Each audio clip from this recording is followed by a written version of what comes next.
वहीं चंद्रपुर लोकसभा सीट से कांग्रेस की प्रतिभा धानोरकर विजयी हुई है।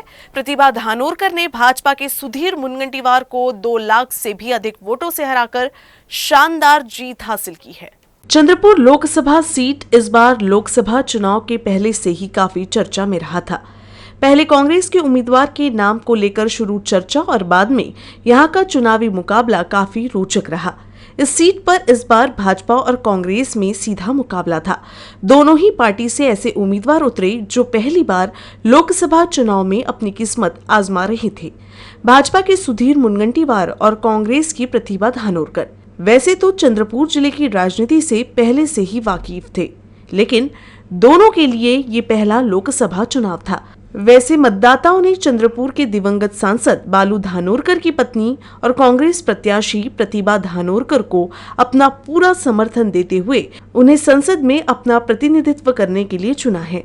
उनकी जीत से चंद्रपुर में कांग्रेस कार्यकर्ताओं ने जोरदार जल्लोष किया।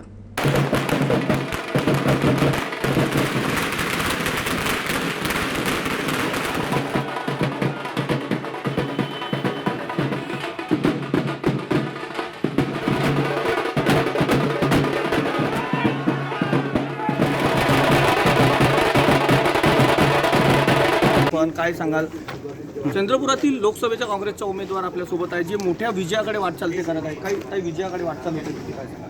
नक्कीच मी सांगितलं की धानोरकर कुटुंबाचा एक इतिहास आहे। नेहमी एक आगळा वेगळा इतिहास आम्ही रचत असतो आणि त्याच पद्धतीनं 2019मध्ये देखील आपण बघितलं की काँग्रेसचा एकमेव खासदार या चंद्रपूर जिल्ह्यातून निवडून गेला आणि त्याच इतिहासाची पुनरावृत्ती आपल्याला यावेळी देखील होताना दिसत आहे। चांगल्या लीडनी काँग्रेसचा उमेदवार या चंद्रपूर जिल्ह्यातून निवडून आता धानोरकर कुटुंबाचं एक वैशिष्ट्य आहे की ते मंत्र्यांना हारून विजय मिळवतात। ते यावेळेस मोठी लीड मिळवली, कसं काय शक्य झालं, कसा प्रचार? नक्कीच यावेळेस मागच्या वेळेस आम्ही स्वतंत्र निवडणुका लढवल्या होत्या। यावेळेस इंडिया आघाडीतले सगळे घटक पक्ष सोबत होते। मोठ्या प्रमाणात जे भाजपच्या विरोधात शेतकरी बांधव होते ते माझ्या पाठीमागं उभे होते आणि पडद्यामागून काम करणाऱ्या अनेक संघटना होत्या की ज्यांनी जीवाचं रान माझ्या या इलेक्शनसाठी केलं। त्याचा फायदा आजच्या निकालात आपल्याला नक्की दिवंगत बाळूभाऊ असताना आपल्याला कोणत्या गोष्टी सांगून गेल्या होत्या ज्या या निवडणुकीत आपल्याला पाहिजे? नक्कीच मी पहिल्यांदा आमदारकीची निवडणूक लढवली। माझ्या आयुष्यात मी कधी कुठली निवडणूक लढवली नव्हती।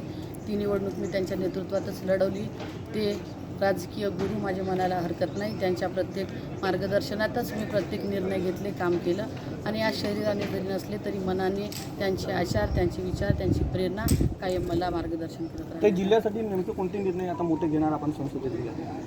जिल्ह्यासाठी निर्णय मी घेऊ शकत नाही। निर्णय हे शेवटी मंत्र्यांकडे कॅबिनेटमध्ये होतात, पण जे प्रलंबित विषय असतील, MIDCचा विषय आहे, चंद्रपूरच्या बाबूपेठ उड्डाणपुलाचा विषय आहे, नवीन उद्योगधंद्याचा विषय आहे, टेक्स्टाईल पार्कचा जो विषय आहे, हे विषय प्रामुख्यानं मार्गी लावासाठी पाठपुरावा मात्र नक्की मी करेन। पवन जबाडे, न्यूज चंद्रपूर।